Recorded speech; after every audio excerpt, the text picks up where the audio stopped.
bem? Meu nome é Fernanda, estou de volta com mais um vídeo e no vídeo de hoje eu voltei com mais uma análise da série Trono de Vidro, dessa vez focada no livro A Lâmina da Assassina. Então, se você gosta desse tipo de conteúdo, já deixa aqui nos comentários e deixa seu gostei que isso me ajuda bastante. Bom, gente, se você caiu aqui nesse vídeo, nunca assistiu nada do meu canal, nunca viu nada dessa análise de Trono de Vidro e está se perguntando o que é essa análise aí dessa série, bom, eu tô fazendo uma releitura de Trono de Vidro. Trono de Vidro é a minha série preferida de fantasia, então eu tô fazendo essa releitura e eu resolvi fazer uma análise livro a livro. Então todo mês eu releio um livro e eu venho aqui e faço um vídeo fazendo essa análise aí com vocês. Então eu faço um resumão daquilo que aconteceu no livro, eu falo sobre os pontos negativos, os pontos positivos, eu dou destaque para algumas coisas em específico, então eu falo sobre os personagens, sobre o desenvolvimento dos personagens, sobre alguns acontecimentos em específico dentro da história, né? Então eu vou fazendo isso a cada livro, e eu já fiz de Trono de Vidro e Coroa da Meia-Noite, que é o primeiro e o segundo livro da série, e agora eu voltei pra falar sobre A Lâmina da Assassina, que é o prequel da série.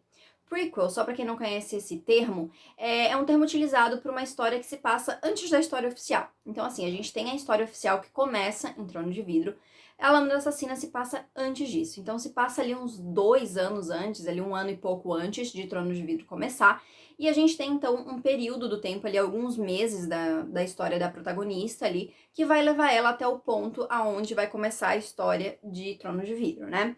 A Lâmina da Assassina é um livro de contos, são 5 contos que a gente vai acompanhar, então, essa jornada da protagonista, e a gente vai ver como é que ela foi parar no lugar que ela começa Trono de Vidro, né? E aí, assim, gente, 2 coisas que sempre eu vejo muita gente comentar em relação a esse prequel.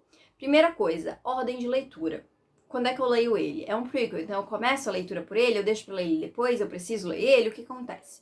Bom, a ordem de leitura que eu mais recomendo é essa que eu tô fazendo aqui. Então lê o primeiro livro, lê o segundo livro e vai pra Lâmina da Assassina. Porque assim, gente, quando eu li a primeira vez, eu li ele depois do 4º livro. Não me super atrapalhou na leitura ter lido depois, só que assim, já tiveram, quando eu tava lendo ali, já tinham sido apresentados vários personagens, já tinham sido referenciados vários momentos que eu não sabia o que era, porque eram coisas, personagens e momentos que tinham sido apresentados lá em A Lâmina da Assassina. Então acabou que eu perdi um pouco o time. Pelo menos, eu recomendaria você ler pelo menos antes do 4º livro, porque eu acho que o 4º livro é onde realmente mais coisas vão sendo mostradas. Mas eu realmente recomendo ler depois do segundo, tá? Eu acho que esse é o ponto certo pra você ler. Ler antes eu também acho ruim, porque assim, é um livro de contos sobre vários personagens que você não conhece, e como é conto, não dá pra construir bem um universo, não dá pra você criar uma mega conexão, por mais que sejam contos que vão se seguir ali cronologicamente. Então eu não acho que seja o livro certo pra você começar a série, ainda mais uma série tão longa assim. Então eu aconselharia você realmente ler o primeiro livro, Trono de Vidro, ler o segundo e depois volta pra esse, porque eu acho que assim, é um livro de contos, apesar disso eu gosto muito desse livro, mas acontecem várias coisas que eu acho que só vai impactar quem já conhece os personagens e quem já tem aí pelo menos um pouquinho de background aí desses personagens e dessa história no geral, sabe? Então assim, eu acho que vai acabar estragando, você vai acabar não gostando tanto se você começar por ele. De repente até você não queira continuar a série. Então a minha recomendação é leia depois do segundo livro da série. Devo ler? É importante? É um spin-off? Então, afinal, precisa ler ou não precisa? Precisa. Esse é um livro, como eu falei, apesar de ser um livro de contos, ele apresenta personagens e ele apresenta situações que vão voltar na série depois. Então, assim, ele tá aqui por uma razão, então sim, é importante que você leia. Então, assim, gente, no vídeo de hoje eu vou fazer essa análise, então, do livro. Eu vou fazer um pouquinho diferente dos outros, né? Porque como os outros ali é uma história só, então eu vou fazer aquele mega resumão e já falava ali sobre as coisas.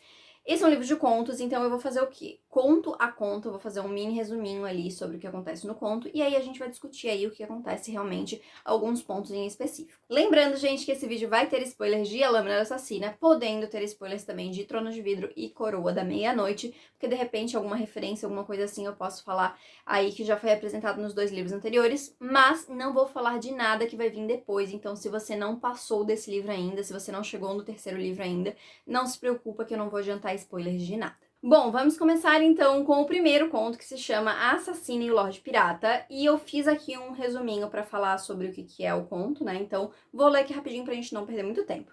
Nesse conto vemos Celina, com 16 anos, ainda a serviço de Arobin como uma assassina.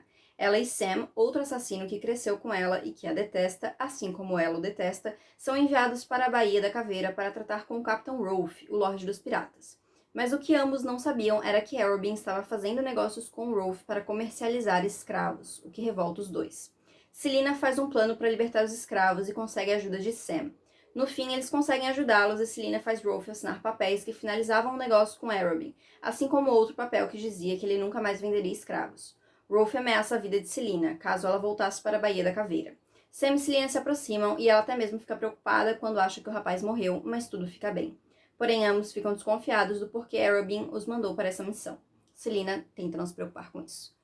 Assim, esse é um conto que eu acho que é muito de introdução mesmo. Eu acho que o segundo conto é mais curto do que esse, mas eu acho que ele é muito introdução, porque assim, tem coisas que vão voltar mais pra frente, mas eu acho que esse é um conto mais pra realmente mostrar como era a Selina no início.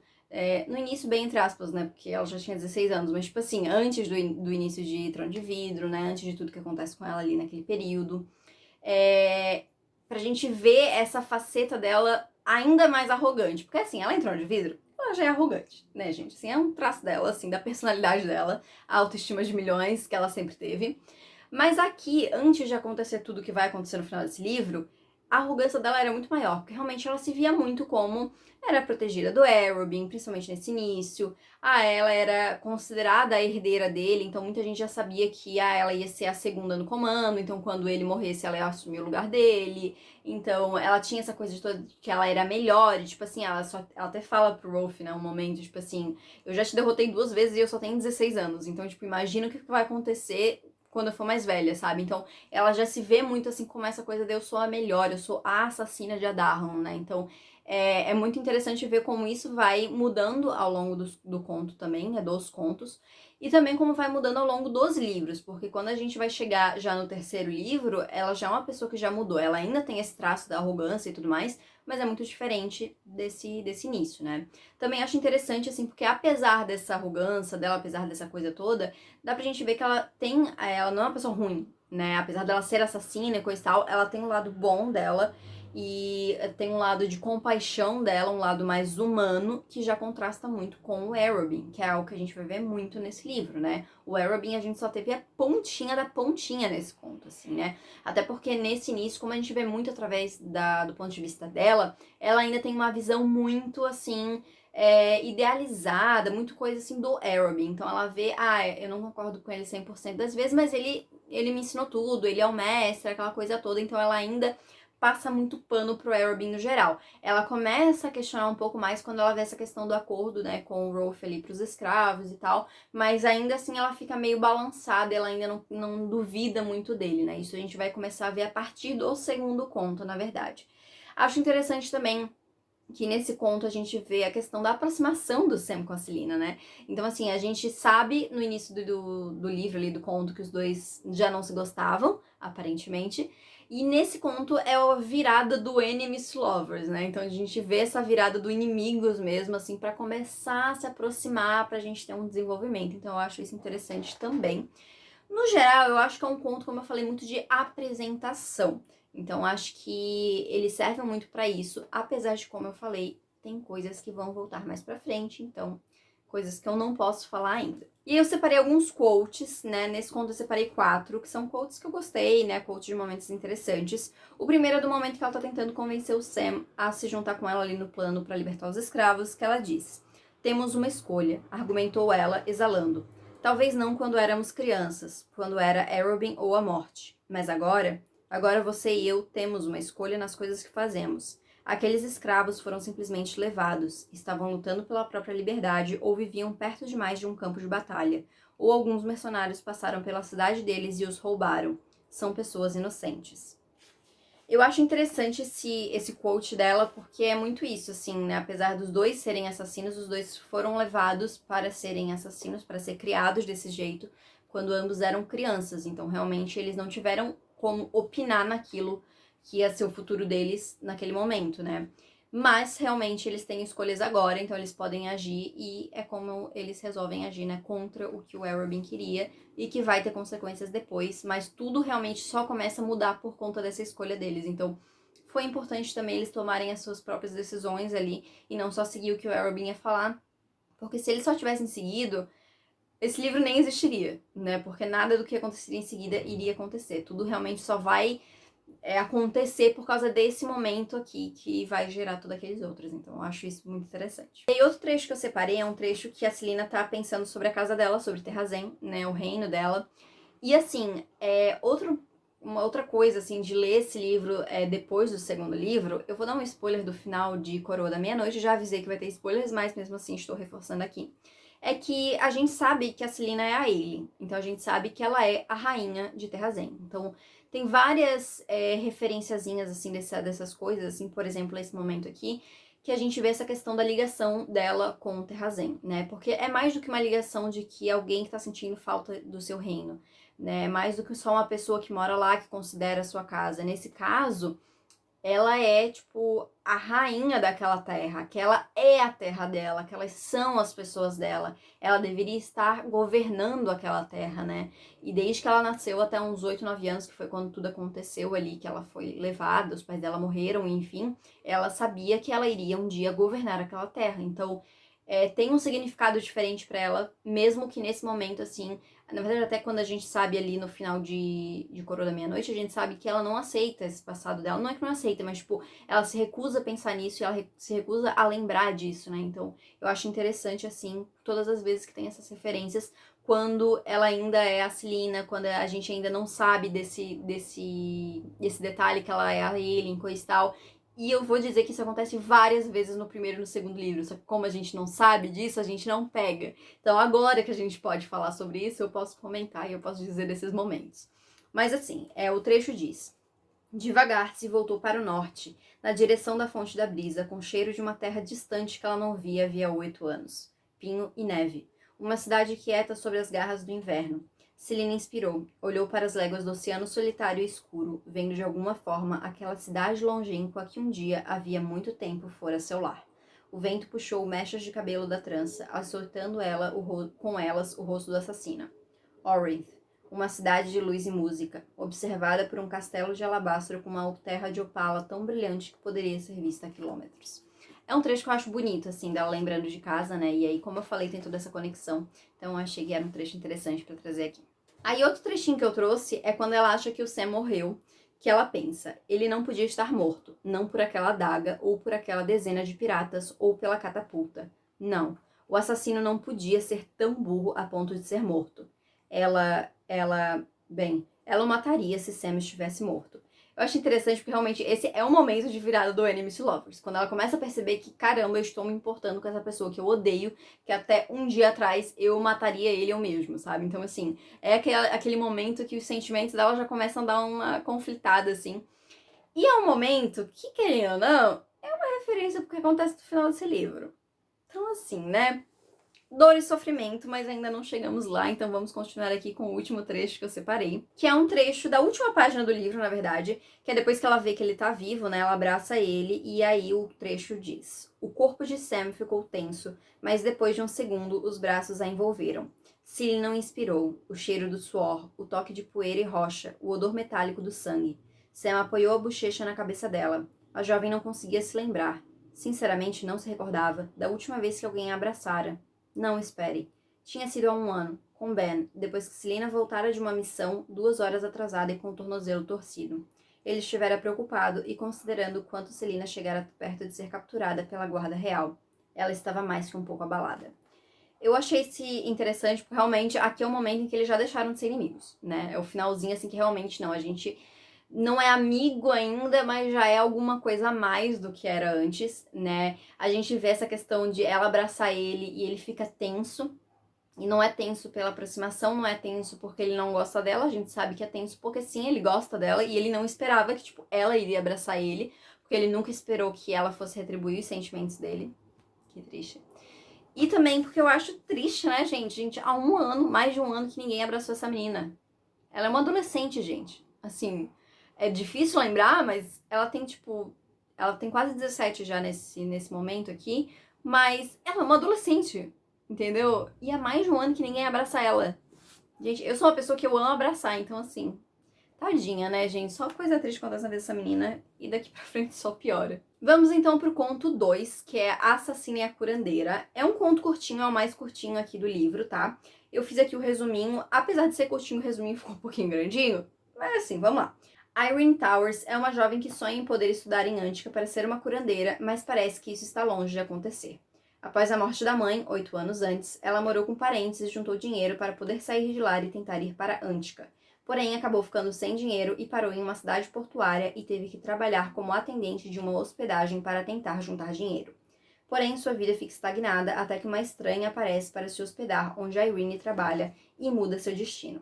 A estranha é Selina, que após ter estragado o negócio entre Rolf e Arobin, leva uma surra de seu mestre como punição, terá que passar um mês com os assassinos silenciosos no Deserto Vermelho.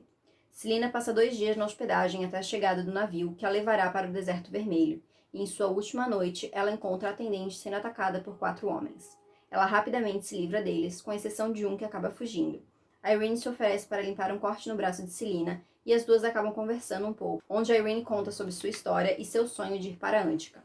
Selina resolve ensinar técnicas de autodefesa para a jovem. O homem que fugiu volta com mais amigos para tentar encurralar as duas. Selina novamente mata os homens facilmente, mas um deles pega a Irene, porém ela consegue usar as técnicas que aprendeu e se solta do homem. Elas se despedem sem que a Irene saiba quem é Selina, mas quando ela volta para o seu quarto, ela encontra uma bolsa cheia de moedas, assim como o broche que Selina usava junto de um bilhete. Na manhã seguinte, a Irene vai para Antica e Selina também embarca em direção a seu castigo.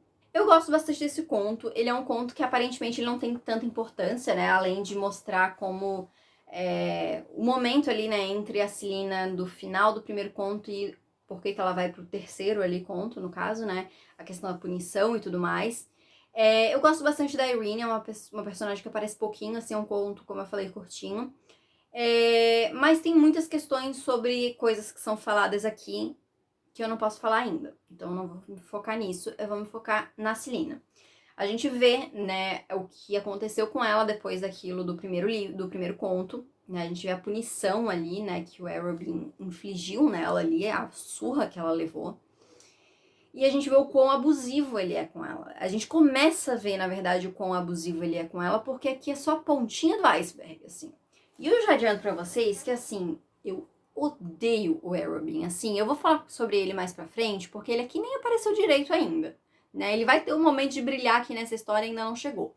Mas eu odeio esse homem, e eu acho que esse livro é muito pra botar ele como um dos vilões de Trono de Vidro, sabe? Então, esse é um momento que, pra gente passar raiva, né? Da gente ver o quanto a surra ainda tá ali afetando não só fisicamente, mas mentalmente também a Selina, porque ela fica muito nisso, tipo, beleza, ela desobedeceu o mestre dela, né, as ordens que ela tinha, mas ela salvou vidas fazendo isso. Então, tipo, ela não se arrepende de ter feito, apesar de saber que algo aconteceu ali que estragou essa relação dos dois, né? Também é um conto onde a Selina fica muito se questionando sobre o que aconteceu com o Sam, porque ela não sabe o que aconteceu com ele, né? O Arobin pegou ela ali pra dar uma surra nela e ela apagou. Ela não viu o que aconteceu com o Sam, depois ela ficou trancada no quarto dela ali. E ela fica se perguntando se o Sam tá vivo, ela não sabe nem se ele tá vivo ou não. E eu acho interessante porque a Sarah fica fazendo essa brincadeirinha, Sam está vivo ou não está? Porque como ela lançou esse livro, eu agora não lembro se ela lançou antes ou depois do 4º livro. Mas ela lançou depois, assim, ela não... Por isso que eu digo que é importante ler ele depois, porque nem ela lançou esse livro antes. Então tem um sentido você ler ele depois, sabe? Mas enfim. Então quem leu esse livro quando foi lançado já sabia que o Sam morria, né? Todo mundo que começa já sabe que ele morre no final. Mas a gente não sabe o momento que isso acontece. Então todo conto ela fica brincando com isso e a gente fica, putz, será que é agora que ele morre? Não, não é. Será que é agora que ele morre? Não, não é. Então a gente fica esse tempo inteiro, assim, nessa brincadeirinha, assim como a Selina, né? Então, só uma coisinha que a Sarah colocou ali, só pra provocar a gente, assim, só pra gente ficar nessa vontadezinha. Mas eu acho que esse conto é muito mais sobre isso, sabe? Principalmente sobre a relação da Selina, sobre os pensamentos da Selina em relação ao Arobin e como isso vai mudando ao longo do conto, né? E ao longo do livro como um todo, né? Então eu acho isso muito interessante. E aí eu vou ler aqui então os quotes. O primeiro é sobre a surra ali, ela pensando sobre isso, né? E ela pensa, ela lutou contra a vontade de tocar o próprio rosto. O inchaço da surra que Arobin lhe dera tinha sumido, mas os hematomas permaneciam. Evitar olhar na lasca de espelho acima da penteadeira, sabendo que veria uma mescla de roxo e azul e amarelo ao longo das maçãs do rosto, um olho roxo horroroso e um lábio cortado ainda em cicatrização. Tudo isso era um lembrete de que Arobin tinha feito no dia em que Selina retornou de Baía da Caveira. Prova de como havia o traído ao salvar 200 escravos de um destino terrível. Ela fizera do Lorde Pirata um inimigo poderoso, e tinha quase certeza de que estragara o relacionamento com Arobin, mas era o correto. Valeu a pena. Sempre valeria a pena, disse a si mesmo. Aquela coisa, né, gente? Passou quase 3 semanas da surra, ela ainda tá toda marcada.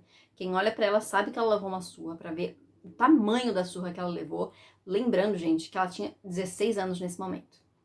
Então, assim, só pra ver o tamanho da surra que o Arobin deu nela.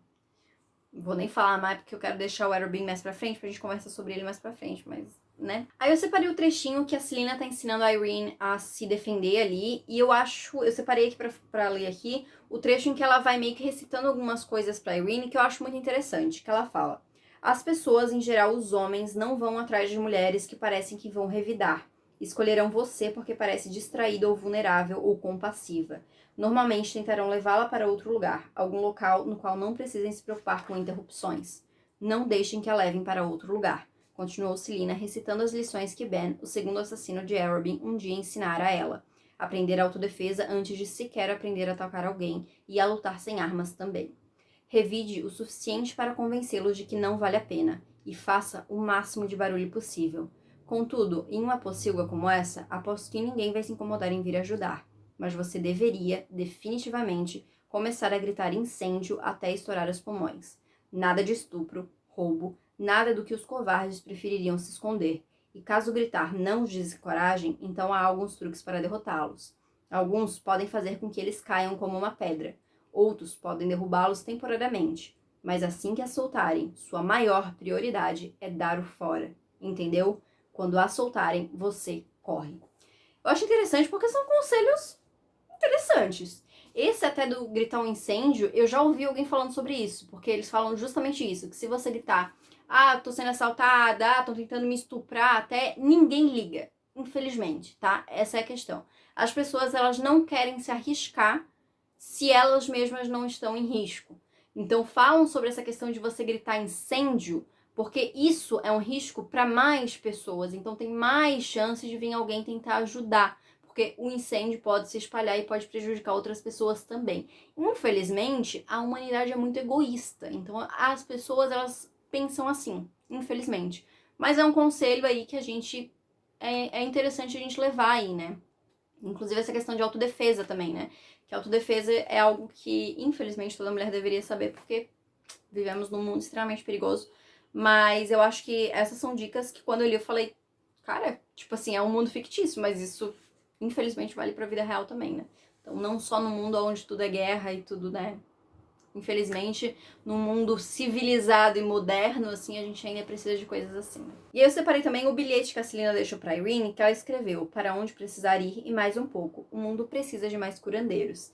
E aí, o próximo quote que eu separei é do porquê que a Selina deixou o dinheiro e ajudou a Irene ali, né? Que daí ela pensa: a magia tinha sumido havia tantos anos, e os deuses estavam mortos ou simplesmente não se importavam mais. No entanto, ali, bem no fundo do estômago, havia um puxão leve, mas insistente. Um puxão no fio de alguma teia invisível. Então Selina decidiu puxar de volta, apenas para ver a distância e a amplitude das reverberações. Em apenas alguns minutos, escreveu o bilhete, então enfiou a maioria das moedas de ouro na bolsa. Um segundo depois, apoiou o objeto na cama esfarrapada. Então eu acho interessante, assim, que ela sentiu que precisava fazer isso, que precisava ajudar nesse puxão que ela fala, e decidiu ajudar para ver no que ia dar. Se esse puxão aí, se essa intuição dela ia dar em alguma coisa. E aí, para finalizar, eu separei quase o último trecho aqui do conto, que é ela pensando sobre a Irene, que ela pensa: ao caminhar pelas ruas cobertas por neblina na direção do cais decrépito, Selina rezou para que Irene Towers não fosse tolo bastante para contar a alguém, principalmente ao estalajadeiro, sobre o dinheiro. Rezou para que Irene Towers agarrasse a vida com as 2 mãos e zarpasse para a cidade de Pedras Brancas de Antica. Rezou para que, de alguma forma, anos à frente, Irene Towers voltasse àquele continente e talvez, apenas talvez, curasse um pouquinho o mundo despedaçado delas. Acho muito legal esse quote dela, meio tipo... meio que falando, né, tomara que realmente a minha ajuda dê algum fruto no futuro, né, e realmente ela volte, né, que a Irene fala sobre esse plano dela de voltar ali pro continente delas, ali, e ajudar ali, enfim. E ambas, a Celina não falou pra Irene, mas a gente conhece o passado dela, né, e a Irene contou um pouco do passado dela ali pra Celina, então a gente sabe que ambas tiveram ali os seus passados destruídos por conta de Adarlan, por conta de tudo que aconteceu, do rei de Adarlan.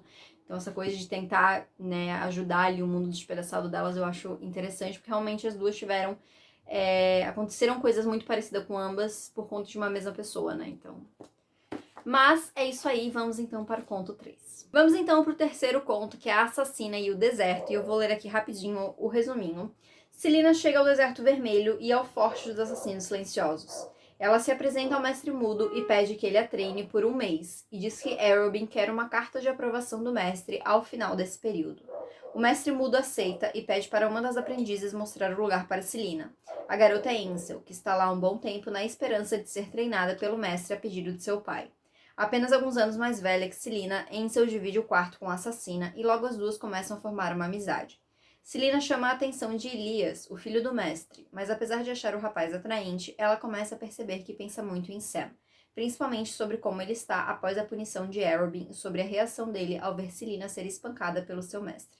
Logo nos seus primeiros dias lá, Celina descobre que há um Lorde, o Lord Beric, que quer cair nas graças do rei de Adarlan e para isso quer derrotar os assassinos silenciosos.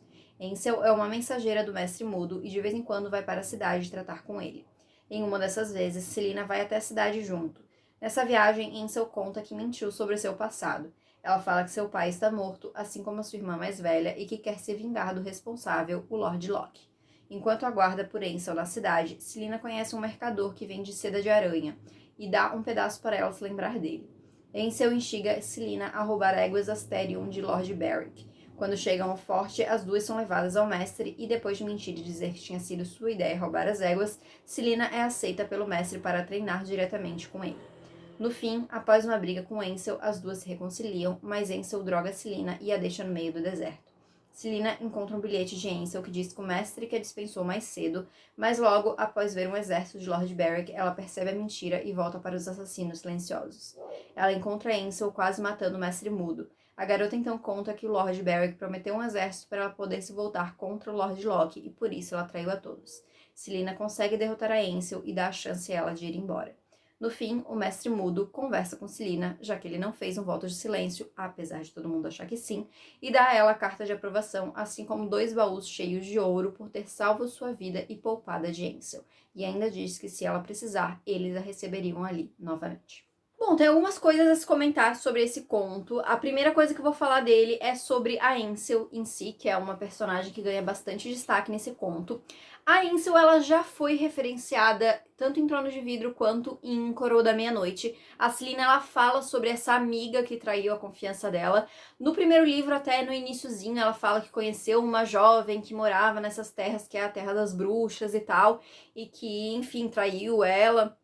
Em Coroa da Meia-Noite, eu até comentei no vídeo, quando eu falei sobre erros de tradução, que tinha tradução ali errada que falava sobre um amigo da Celina que tinha traído a confiança dela e blá blá blá, e na verdade era uma amiga que é a Ansel. Então a gente já conheceu, digamos assim, a Ansel através das referências, apesar de a gente não saber que era ela mesmo.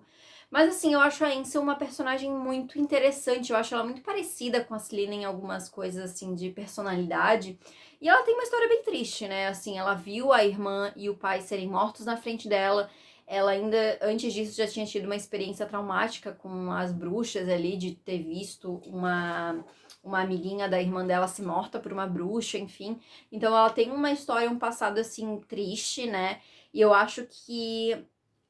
não que justifique o que ela fez, mas que, tipo, dá pra entender as motivações dela e dela querer a vingança e tudo mais. Então eu acho isso interessante.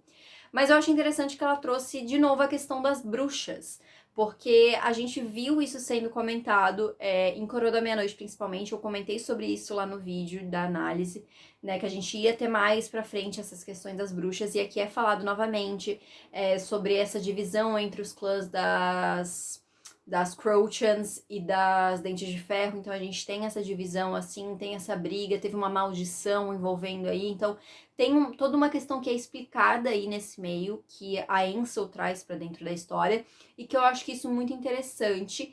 E, novamente, a questão de você ler ele antes até do terceiro livro é porque a gente vai começar a ver mais sobre as bruxas no terceiro livro. Então é legal a gente já ter essa basezinha, assim, a gente começar a entender quem são essas bruxas, pra gente começar a entender um pouco mais delas no terceiro livro. Então eu acho isso muito legal. Mas a questão principal, assim, desse conto ainda é a Celina, obviamente, né? E principalmente em relação a duas coisas. A primeira é em relação ao Arobin, porque eu acho que é a primeira vez que ela se toca 100% o quão cruel é o Arobin, quanto cruel ele foi com ela e com o Sam, né?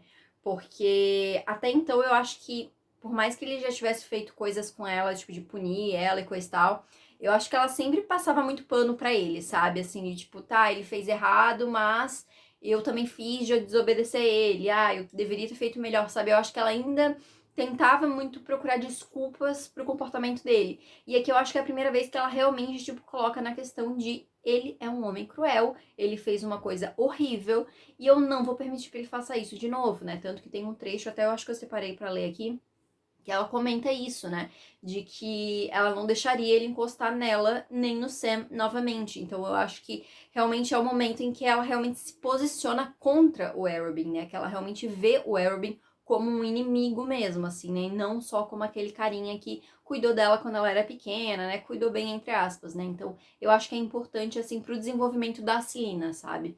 E a outra questão é em relação aos sentimentos da Celina pelo Sam, porque aqui é onde ela finalmente percebe que tem algo a mais, né? Que toda essa preocupação que ela tinha em relação a ele e tal, tem algo a mais, não é só uma preocupação de alguém que ela é amiga ou alguém que ela gosta superficialmente, sabe? Ela se preocupa com ele, então ela quer saber se ele tá bem, ela quer saber se o Arobin fez alguma coisa a mais, e também tem a questão de que ela começa a perceber que talvez o Sam tenha sentimentos por ela, porque ela começa a lembrar do que aconteceu na noite da surra ali que ela levou, que ela lembra que o Sam ameaçou o Arobin, né? Tipo, ameaçou a vida do Arobin. E não só isso, mas que o Arobin, antes de começar a bater na Celina, ele teve que chamar 3 assassinos pra segurar o Sam, porque ele sabia que o Sam iria reagir da forma que ele reagiu, antes de bater na Celina pra fazer o Sam olhar, enfim, aquela questão toda.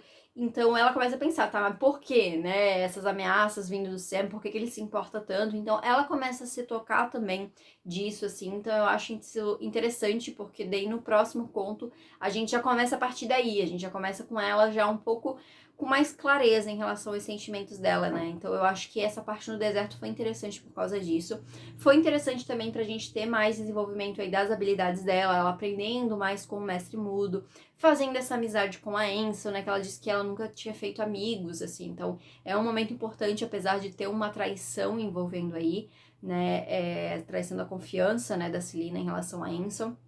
Então tem tudo isso. E eu gosto muito do final também, né, do mestre mudo ali conversando com ela e falando sobre essa questão de, tipo, aqui a gente não bate nos nossos discípulos, né, e novamente é fazendo a Celina realmente se tocar que o Arobin não é uma pessoa boa, né, então, tipo assim, ela realmente sai dali já sabendo que, tipo, ela vai ter planos pro dinheiro dela ali, que ela acaba recebendo do mestre mudo, ela comenta que ela já comprou um apartamento, né, pra ela se mudar, pra ela sair ali da fortaleza do Arobin e tal, então tem todas essas questões, então eu acho isso muito interessante realmente pro desenvolvimento dela e pra gente chegar no ponto que a gente chega no próximo conto aí. E aí vou ler aqui então os trechinhos. O primeiro trechinho é sobre ela lembrando ali, né, da noite em que ela levou a surra.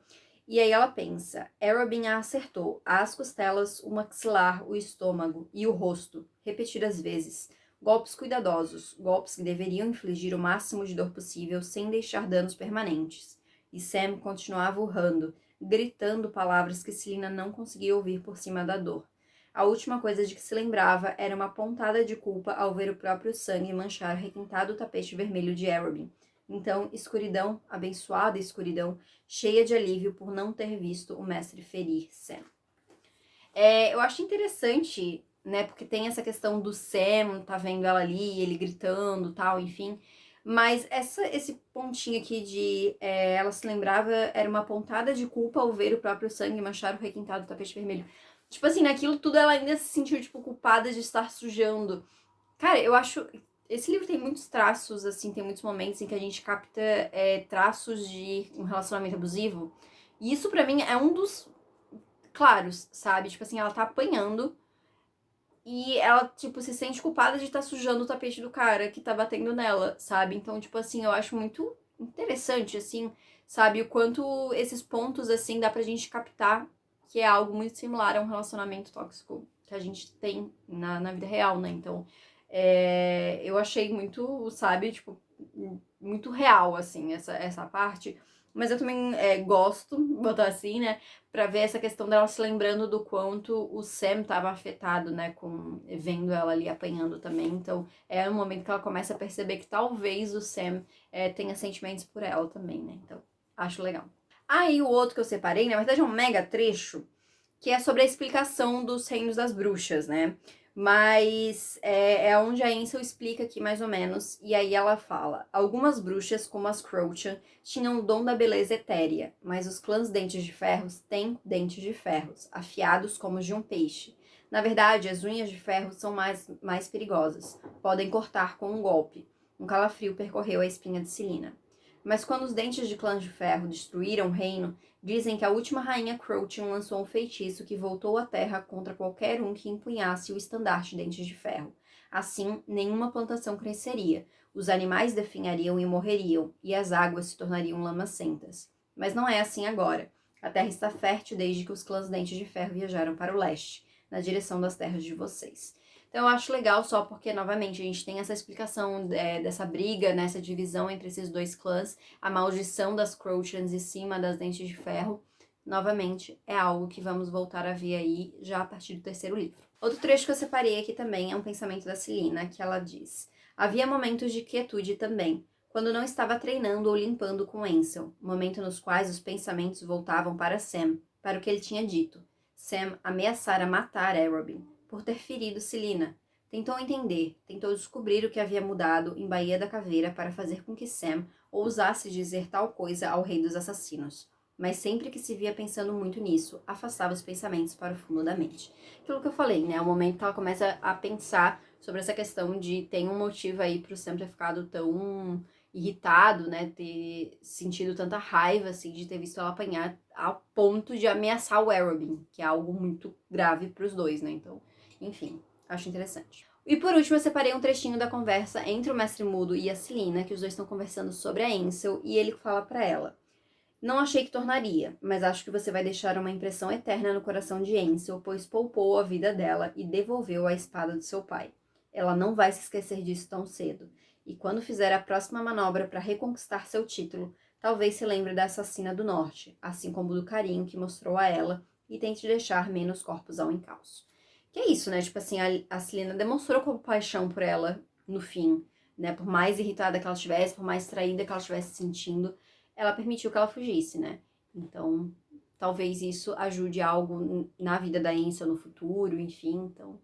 É isso aí, mas a gente sabe que a Celina pensa muito na Ansel, né? Como eu comentei, ela sempre tem essa coisa de comentar da amiga que traiu, então é algo que a Celina leva bastante com ela. Estamos chegando então no fim, vamos pro penúltimo conto, conto 4, Assassino e Submundo. E assim, gente, eu tô falando pra caramba, viu? Assim, eu não sabia que tinha tanta coisa pra falar desses contos, mas vamos lá. Celina retorna à Forte da Fenda e é surpreendida por um Arobin arrependido e atencioso que quer que Celina o perdoe. Ela ainda não confia nele totalmente, mas sua raiva inicial se dissipa um pouco. Logo que chega, ela encontra Sam, que parece fisicamente bem, mas logo os dois já se desentendem quando ela vê que o rapaz está ajudando Lysandra, uma cortesã de sua idade que está prestes a passar pelo leilão de sua virgindade. Ambas nunca se gostaram, então Celina fica chateada por Sam ter se aproximado dela enquanto a assassina estava fora.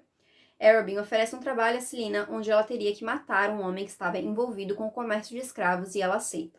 Mesmo com alguns desentendimentos, Celina se aproxima de Sam e pede sua ajuda para concluir o trabalho. Celina conta para Sam sobre o que aconteceu no deserto e se lembra do porquê queria se libertar de Arobin. Então, ela paga sua dívida com ele. Em meio a uma briga, Sam confessa que ama a assassina, mas diz que sabe que ela nunca o escolheria acima de Arobin. Ela diz que ele está errado e o beija. Ambos conseguem prosseguir com o trabalho e matam um homem, mas depois Selina descobre que foi uma armação de Arobin, e na verdade o homem impediu o comércio de escravos, e a mandante do crime, sua ex-esposa, era quem estava querendo fazer um acordo com o rei para facilitar o comércio. Selina fica com raiva e anuncia que vendeu seu cavalo Asterion e usa o dinheiro para comprar a liberdade de Sam e diz para Arobin que não quer mais vê-lo. Sam se muda para o apartamento de Selina. Então, sobre esse conto, eu acho ele interessante porque a gente tem mais uma visão de como era realmente a vida da Selina como assassina em Forte da Fenda, né? Porque nos outros contos a gente vê isso, só que ela em outros lugares. Aqui a gente vê mais ela agindo dentro desse local, assim. E assim, a gente tem a apresentação de vários personagens, a gente tem os outros assassinos da fortaleza, a gente tem a Lysandra, a gente tem a Madame ali, que é a dona ali da Lysandra, enfim. E eu já adianto que tem personagem aí que vai voltar, tá? Então assim, não é a última vez que a gente viu vários desses personagens. E é um conto de apresentação do próprio Arobin também, porque a gente tinha visto pouco dele até então, né? A gente tinha visto muito pelas memórias da Selina, então serve como uma introdução ao Arobin também. Então eu acho isso muito interessante. Gosto muito que esse conto foca bastante na questão do Sam e da Selina. O Sam, gente, o Sam era um fofo. Não tem como não se apaixonar por esse menino. Porque ele era muito fofo, dava pra ver que ele gostava da Selina, dava pra ver que realmente, assim, tem várias vezes em que ela é mais grossa com ele, que ela fala alguma coisa, assim, se arrepende depois e tal. E dá pra ver o quanto ele fica machucado, sabe? Mas eu gosto de ver como ela vai meio que vendo que ela tá agindo errado com ele, assim, sabe? Que ele não é inimigo dela, então ela vai mudando, assim, já do primeiro conto pra esse, mas nesse em específico, assim, ela vai se permitindo mostrar um pouco mais pra ele também, né? Mas, pra mim, o ponto central que eu queria falar é o Arobin, porque esse é o conto que a gente realmente conhece ele, né? E assim, pra mim, esse conto ele estabelece muito como o relacionamento Arobin-Selina é um relacionamento extremamente abusivo e tóxico, tá? Eu não vou falar tudo sobre o Arobin agora, porque tem mais coisas a comentar sobre o último conto. Então eu vou falar só sobre esse conto em específico. Mas assim, na primeira cena que ele aparece a gente já tem uma coisa assim, que ele olha pra Selina quando ela chega, e ele pede desculpa, ele pede perdão, e ele fala que, nossa, aquilo ficou na cabeça dele, ele se sente muito culpado, e ele rezou pedindo perdão, e ele nunca mais vai encostar nela, ele nunca mais vai fazer isso. Ele dá presente pra ela, meio que querendo comprar o perdão dela. E é interessante porque assim, a Selena ela fica desestabilizada, porque ela não esperava que ele fosse agir dessa forma. Mas ao mesmo tempo a gente tem uma fala do Sam que ele fala, tipo assim, meio que tipo, voltamos pra isso. Ele te comprou coisas e tá te comprando perdão. Que me faz acreditar que isso era um comportamento recorrente, né? Que já tinha acontecido outras vezes do Arobin fazer as coisas, alguma coisa errada, ir lá e comprava alguma coisa bonita pra Selena e ela perdoava ele e tudo bem. E eu entendo ela de perdoar ele, porque é a questão de uma vítima de um relacionamento abusivo. Ela não vê as coisas erradas, digamos assim, ela não consegue enxergar, né, que a outra pessoa tá fazendo algo extremamente errado, tá manipulando ela, e vale lembrar que ela tem 17 anos aqui, né, ela foi criada pelo Arobin desde que ela tinha 9 anos, então por um grande período, o Arobin era a única pessoa que ela tinha ali que ela poderia confiar, digamos assim, então tem toda essa relação, uma relação de poder ali do Arobin com ela, e também uma relação de confiança, de que ele era a pessoa que ela tinha ali, que ela poderia confiar e ela poderia ter ali com ela, né? Então eu entendo dela antes, tipo, não enxergar ele pelo que ele era. Agora, apesar dela ficar bem desestabilizada no início, ela já tá um pouquinho mais ligada. Principalmente depois da surra ali, enfim, ela fica muito tipo, não vou confiar ainda. Ela se deixa levar em alguns momentos, mas ao mesmo tempo ela tá meio tipo, alguma coisa que não tá 100% como tava antes, né? Mas assim, além disso, a gente tem uma problemática em relação ao Arobin, em relação a como ele vê a Selina, porque assim, tem um trecho que a Selina fala, pai, irmão ou amante, ele nunca se mostrou como nenhum dos três. Mas ao mesmo tempo que ele nunca se mostrou como nenhum dos três, ele já demonstrou características dos três.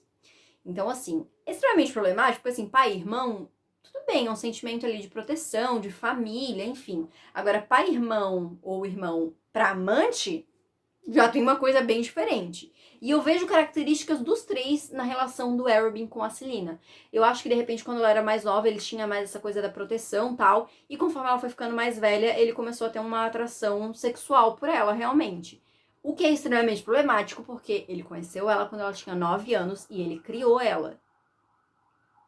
Vamos colocar por aí, né? Assim, não acho que, tipo assim, porque ela é nova demais pra ele, ele não tem esse olhar pra ele, até porque ele compra a Lysandra, que tem a mesma idade, né? O leilão da virgindade ali da Lysandra é ele que compra ali, né? Essa primeira noite. Não vou entrar nessa questão, porque também é coisas pra falar depois.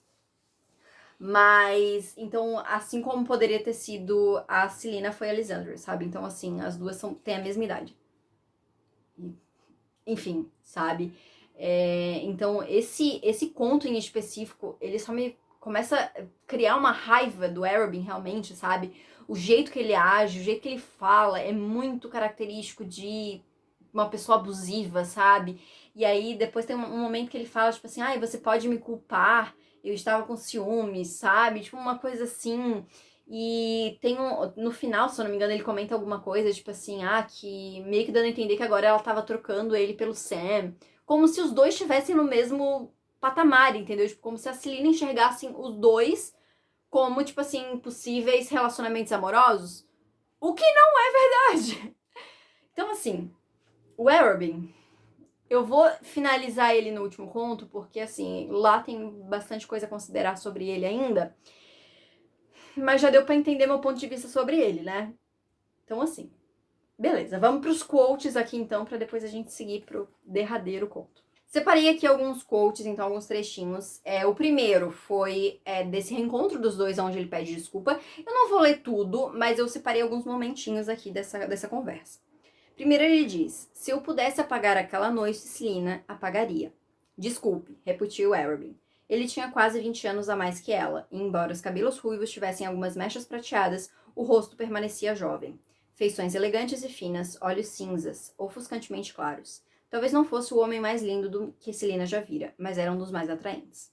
Todo dia, continuou ele, todo dia desde que partiu, fui ao templo de Kiva para rezar por perdão.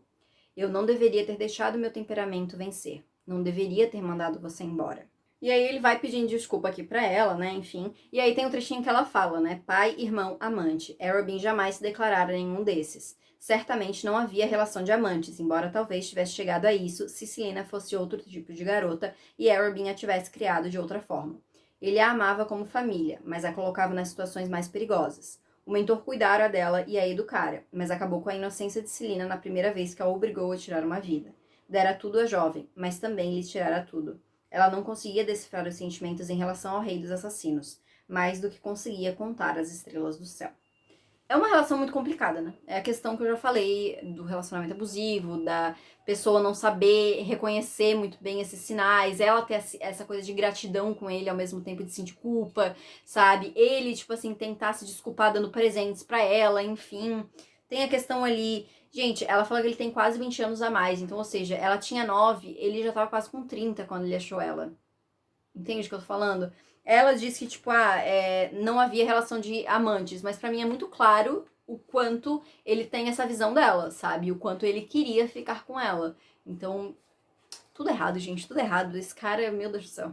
Eu separei outro trechinho aqui que é de uma briga entre o Sam e a Celina, que eles estão brigando ali e ele fala pra ela: quer saber qual foi o preço que pedi para perdoar Arobin, Celina? Meu preço foi a promessa de que ele jamais poria as mãos em você de novo. Eu disse que o perdoaria em troca disso. Gente, essas frases assim me fica tão. Porque ele amava tanto ela. Ai, Sarah. Eu não vou reclamar porque eu gosto de como as coisas acabam seguindo. Vou deixar aí. Quem pegou, pegou. Quem sabe do que acontece depois, sabe do que eu tô falando. Mas é porque o Sam era tão. Entendeu? Mas tudo bem, não vou sofrer por antecedência, não cheguei nesse conto ainda. E aí, continuando, separei o trechinho da declaração do Sam pra Celina, que ele diz: amo você, repetiu Sam, sacudindo-a de novo. Há anos. E ele machucou você e me fez assistir porque sempre soube que eu sentia também. Mas se eu pedisse a você que escolhesse, escolheria Arobin. E não posso suportar. É um grande idiota, sussurrou Celina, segurando a frente do manto dele. É um imbecil, e um babaca, e um grande idiota. Pela expressão de Sam, parecia que fora golpeado. Mas ela continuou, segurando os lados do rosto dele. Porque eu escolheria você. E então Celina o beijou. Ai, gente, continuo repetindo. Por que, Sarah? Entendeu por quê? Vamos conversar sobre isso já já. E por último, tirei aqui o trechinho, é quando a Selena finalmente briga com Arobin e vai embora, enfim. Que é quando ela descobre que ele usou o dinheiro dela pra comprar a Lysandra, né? Que ele diz pra ela, por que não deveria aproveitar Lysandra depois de todos esses anos de investimento na carreira da garota? E por que se importa com o que faço com meu dinheiro? Pelo que eu vi, tem Sam agora. Os dois estão livres de mim. É claro que Arobin já tinha descoberto, e é claro que tentaria virar aquilo contra ela. Tentaria fazer com que a culpa fosse de Selena. Por que enchê-la de presentes apenas para fazer aquilo? Por que enganá-la a respeito de Noneval e a torturar com aquilo?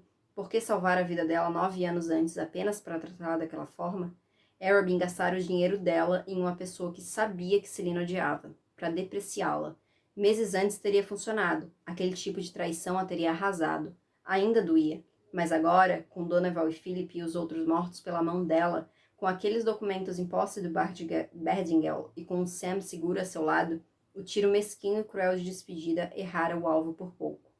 Não me procure por um bom tempo, disse a assassina, porque posso matar se ouvir antes disso, Arobin. É aquilo que eu falei, né, gente? Assim, é o momento que ela realmente descobre que o Arobin não vale nada. Ela já sabia, mas esse é um momento que realmente ela percebe mesmo, tipo assim, que ela se toca que o Arobin é uma pessoa horrível. E é isso, e não tem mais explicação, entendeu? Ele é só uma pessoa horrível mesmo. E é isso. Até tem um momento que ela fala aqui sobre ele tentar fazer a culpa ser dela e que em outros momentos ela sentiria esse golpe da traição e tal. Então, coisas que ele já fez antes, sabe? Mas enfim, gente, vamos continuar falando de Arobin, então, no último conto, Assassina o Império. Chegamos, então, no último conto. Queríamos chegar nele? Não, mas chegamos. Conto 5, Assassina o Império. Vamos lá. Sam e Selena estão livres há semanas, mas por influência de Arobin, eles não têm recebido os contratos e, portanto, começam a se preocupar sobre dinheiro. Sam propõe que ambos se mudem para outro lugar. Selena até concorda, mas diz que eles precisam da aprovação de Arobin para poder sair da Guilda dos Assassinos. Sam não fica feliz, mas concorda. Arobin propõe uma quantia grande para quitar a saída dos dois da guilda, e apesar disso revoltar Sam, Selena concorda. No mesmo dia, Sam aparece com uma oportunidade de um trabalho, onde eles receberiam muito e poderiam pagar Arobin, e ainda ficariam confortáveis financeiramente para se mudar. O trabalho é matar o Lorde do Crime e seu braço direito, dois homens extremamente perigosos, o que preocupa Selena. No fim, ela acaba aceitando e não volta atrás, mesmo quando Arobin aparece para convencê-la a desistir do plano. Ela e Sam então planejam como farão o trabalho, e Sam exige ser aquele que irá matar Farron, o braço direito do Lorde do Crime, visto que ele é o mais sádico dos dois e ele não quer que Selena chegue perto dele. Ela não fica feliz, mas aceita. Chega a noite em que Sam irá matar Farron e Selena o espera no apartamento, mas Sam não retorna para casa. No dia seguinte, depois de ter ido procurar por Sam, Selena retorna para casa e encontra Arobin lá, que conta que Sam morreu. Ela vai até a Fortaleza dos Assassinos e vê o corpo de Sam destruído, prova das torturas que sofreu antes de morrer. Ela acaba dormindo ao lado do corpo de Sam, mas acorda em seu quarto antigo e ouve os planos de Arobin para atacar Farron e... eu não sei falar o nome dele, gente. Yanni, Jane, Lorde do Crime. Vou falar só Lorde do Crime.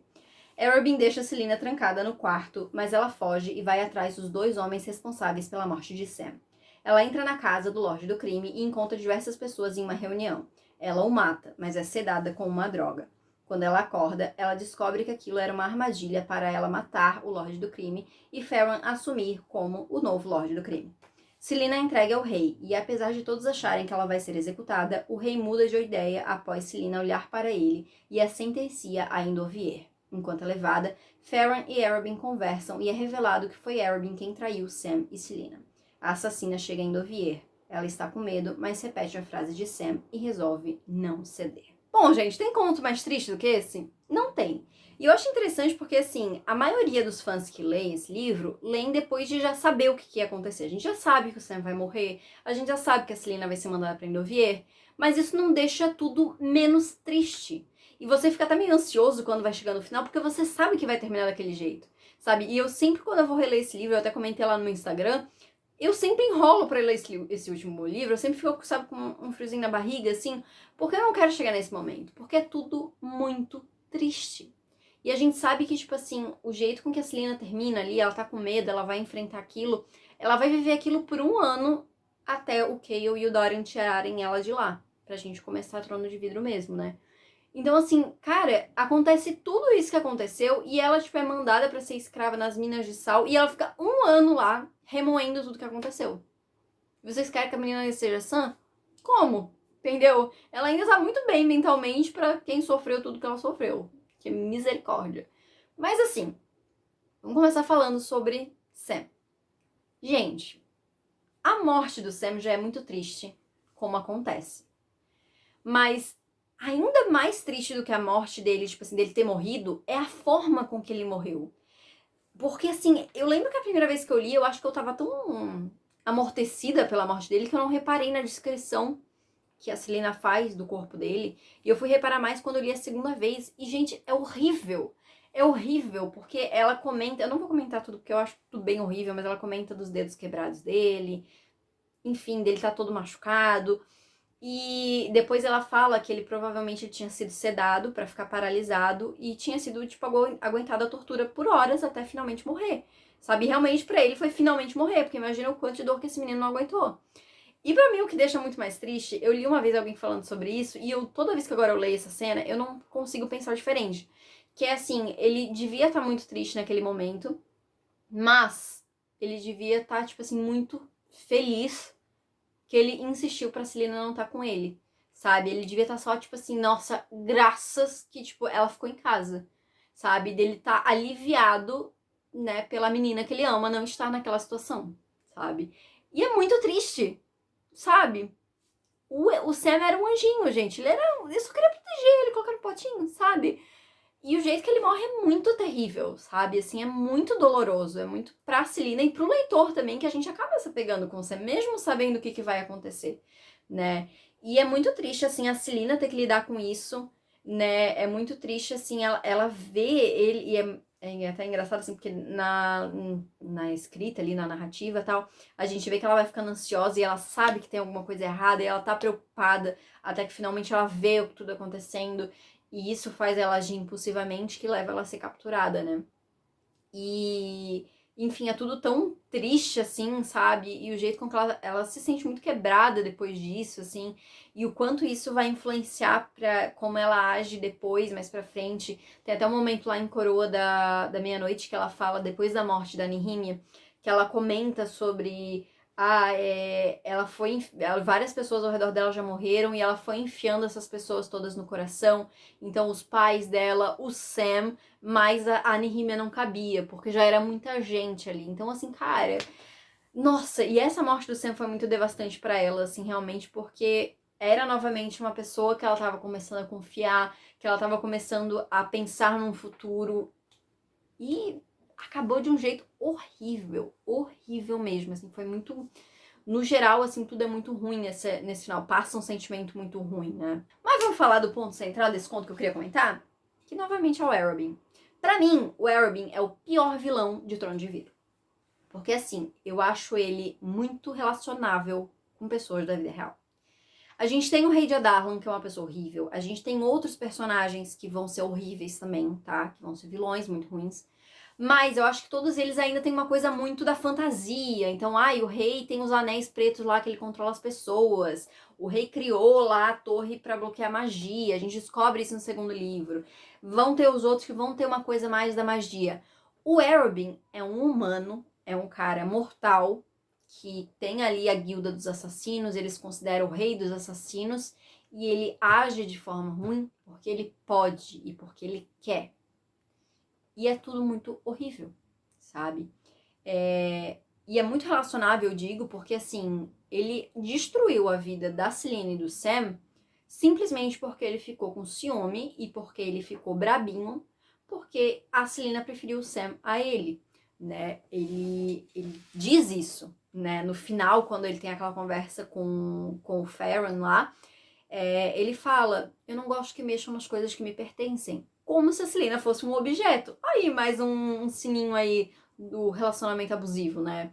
Então, ele faz tudo isso porque ele realmente, na cabeça doentia dele, ele acredita que a Selena pertence a ele. Então, ele se acha no direito de mandar o Sam pra morte de um jeito extremamente horrível, mandar a Selena pra um destino terrível também, porque ele quer. E é muito complexo, porque assim, como eu comentei, eu acho que tem umas questões ali em relação ao Arobin, em relação à Celina, né, no caso. Porque assim, eu acho que ele se vê responsável por ela. Eu acho que tem uma parte dele, talvez no passado, que tinha essa coisa de ensinar, de proteger. Com o tempo, eu acho que isso mudou sim para uma questão de atração sexual. Eu acho que ele queria sim ela do lado dele. E ainda tem uma coisa extra que é revelado aqui, eu acho que não tinha sido revelado nos outros livros ainda, que o Arobin sabe quem é a Celina. Ele sabe que ela é a Aelin, né? Então a gente fica se perguntando, será que ele tinha intenção de usar essa informação em algum momento? Será que ele tinha intenção de manipular a Celina para assumir a identidade de Aelin, né? Porque assim, nesse momento não tem como a gente saber. Mas para ele, pô, seria muito vantajoso ter a rainha de Terrazen do lado dele, né? Dele virar o consorte dela, algo do tipo. Então, assim, tem todas essas camadas que a gente já não sabe mais o que é um sentimento real, digamos assim, da perturbação dele ali, e o que é só manipulação de poder. Tudo é muito misturado, na verdade, né? Tudo muito junto.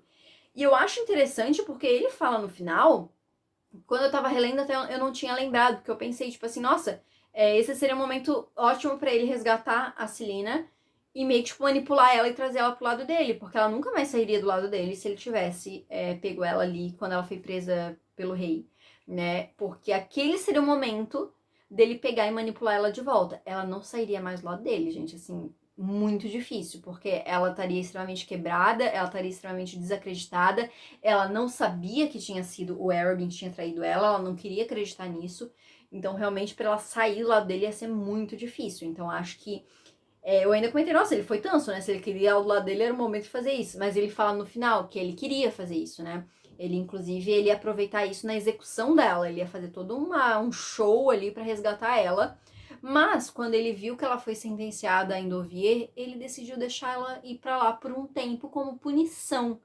Meio tipo assim, ela tem que pensar nos erros dela, sabe? Deixa ela lá por um tempo, assim. Então, cara, ele é horrível. Ele é uma pessoa horrível, sabe? Eu tenho raiva dele, eu tenho nojo dele, sabe? Assim, de todas as coisas que ele fez. Então, depois dessa releitura, assim, eu só fico com mais gana, assim, sabe? De todas essas coisas que ele faz, assim.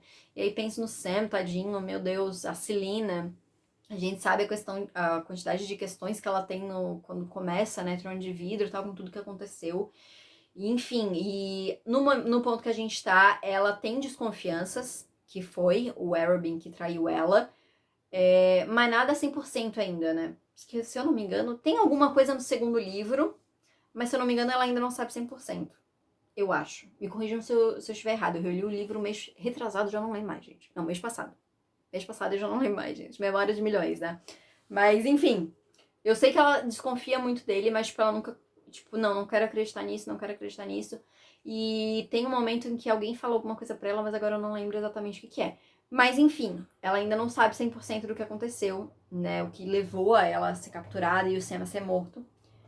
Mas é isso aí, né, gente? E, enfim, vamos encerrar então os nossos quotes aqui desse conto. O primeiro quote que eu vou separar é um quote que quebra o coração de qualquer pessoa, entendeu?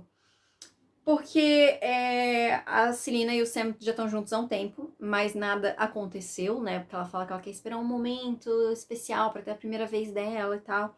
E aí o Sam fala pra ela: "Posso esperar", falou o companheiro com a voz áspera beijando a base do pescoço dela. "Temos todo o tempo do mundo." E eles não tiveram todo o tempo do mundo. E é isso. Essa frase só me quebra, assim, porque... Ai, Sam. A outra frase que eu separei aqui é uma fala do Sam, quando os dois estão meio que brigando ali, porque ele não quer que ela participe ali da morte do Farron. Pode me culpar por querer manter a garota que eu amo longe de alguém como Farron? E antes que comece a listar suas realizações, vou lembrá-lo de que sei, sim, quantas pessoas matou e os meros arranhões com os quais saiu. Só que eu encontrei esse cliente e, portanto, vamos fazer as coisas do meu jeito. É o que eu falei, gente. Nos momentos finais do Sam, o que estava reconfortando ele era o fato de que ela não estava com ele. Então, assim, dói, né? Dói pra caramba. A Sarah vai pagar a minha próxima terapia. E eu separei mais um quote, mais um do Sam, porque assim, só dá Sam agora nesse conto, né, gente? A última vez que a gente vai ver um menino, né? Tem que aproveitar. Enfim, Mas é no momento que os dois estão conversando e ele fala pra ela: eu também fico com medo, murmurou o rapaz contra a pele da assassina. Quer ouvir algo ridículo? Sempre que estou apavorado, digo a mim mesmo: meu nome é Sam Cortland e não vou sentir medo. Faço isso há anos. É o momento de uma criação icônica aí dessa frase, né? Não vou sentir medo. Que é algo que a Selena leva com ela pra caramba, né? E ela fala várias vezes nos livros, então nasceu com o Sam e ela leva com ela, então é um jeito dela manter o Sam vivo, vamos dizer assim, pra gente não se doer tanto. Aí outra que eu separei foi um pensamento dela, né, depois que ela já tava presa, que ela pensa: agora que Sam estava morto, não restava mais nada do lado de fora da masmorra pelo qual valesse a pena lutar mesmo. Não quando a assassina de Adarlan estava aos pedaços e o mundo dela também. A garota que enfrentara um Lorde Pirata e a ilha inteira deste. A garota que roubara cavalos Asterion e cavalgara pela praia do Deserto Vermelho. A garota que se sentou no próprio telhado, observando o sol nascer sobre Waverly. A garota que se sentira viva com a possibilidade. Aquela garota tinha desaparecido. Não restava nada, e Elrobin não apareceria. Selena havia falhado. E o pior, havia falhado com o Sam. Nem mesmo matara o homem que acabara com a vida dele de forma tão cruel. Ai, gente, não vou nem comentar mais nada, né? Porque o final desse livro, gente, só sofrimento, é só o suco do sofrimento. E pra finalizar, né, gente, o finalzinho de tudo mesmo, né? Tem 3 frases aqui que eu separei, assim, que não são seguidas necessariamente, então eu vou ler as 3 aqui, 3 trechinhos. Iria para Endovier, iria para o inferno e não cederia. Enfiaria Sam no coração, uma luz forte para a qual se virar sempre que as coisas ficassem escuras. E assim se lembraria de como fora ser amada, quando o mundo era cheio de possibilidades. Não importava o que fizessem com ela, jamais poderiam lhe tirar isso. Selena não cederia. Meu nome é Selena Sardotin, sussurrou ela, e não vou sentir medo. Até emocionei um pouquinho aqui, gente. Ai, essa coisa de não ceder também é algo importante para coisas no futuro. Então, ver essas duas coisas juntas, né, de eu não vou sentir medo e não vou ceder, para mim são as duas coisas mais fortes da série, dos livros. São dois quotes que sempre me marcam muito, e ver os dois tão juntinhos em algo tão inicial da série mexe muito comigo, assim, tanto que estou realmente emocionada aqui. Mas, enfim, eu acho que esse é um final muito digno pra gente iniciar a série, né? Assim, então é um final que dá pra gente entender como que ela tá no início de Trono de Vidro, sabe? Como ela chegou naquele estado ali do início de Trono de Vidro. Então, acho que isso resume tudo muito bem, assim. E é isso. Bom, gente, mas então é isso. Nossa, eu falei pra caramba. Meu Deus, gente. Assim, eu realmente não sabia que tinha tanta coisa pra falar desse livro. Porque eu separei algumas coisas pra falar dele, assim, né, no meu roteirinho ali. Mas eu me empolguei. Eu falei muito mais do que eu achei que eu ia falar, assim, né. Mas enfim, gente, eu gosto bastante desse livro. Eu acho que os contos são muito importantes, como eu já tinha falado. Acho que toda essa trajetória do Sam e da Selena é muito legal. Ver esse passado dela, ver o final do Sam é muito triste, mas é muito necessário. Eu gosto muito do personagem, eu gosto muito do casal. Fico triste pelo final dele, é claro, mas é muito necessário pra série acontecer, pra série existir, né, gente? Então, assim, se não fosse tudo isso, nossa série amada não existiria. Então é preciso passar por essas coisas aí. Mês que vem eu volto com a Herdeira do Fogo. E, gente, eu tô louca, louca, louca, louca pra ler esse livro, porque eu amo esse livro. É o meu terceiro preferido da série. Fica só atrás de Rainha das Sombras e Reino de Cinzas, que é o quarto e o sexto livro, respectivamente. Então, assim, eu tô hypadaça pra reler esse livro, sabe? Eu gosto muito. É um livro onde são apresentados novos personagens, o universo é expandido. Então, assim, tô muito no hype. Então, eu conto com vocês mês que vem pra vir assistir aí o vídeo de Herdeiro do Fogo, que eu já tô louca pra gravar. Então era isso, gente. Esse foi a análise de A Lâmina da Assassina. Deixa aqui nos comentários o que vocês acharam, se vocês gostaram, se tem mais alguma coisa a acrescentar aí sobre as minhas observações. Lembrando de sempre marcar aí spoiler, né, em alguma coisa que você for comentar, se você for falar de spoilers, pra gente não estragar a experiência de ninguém. Deixa aqui também o seu gostei, que isso me ajuda bastante. Se inscreve no canal se você ainda não é inscrito. E não esquece de ativar o sininho pra não perder as notificações. E me segue lá no Instagram também, pra continuar acompanhando o meu conteúdo literário. Então é isso, gente. Muito obrigada por ter assistido e a gente se vê no próximo vídeo.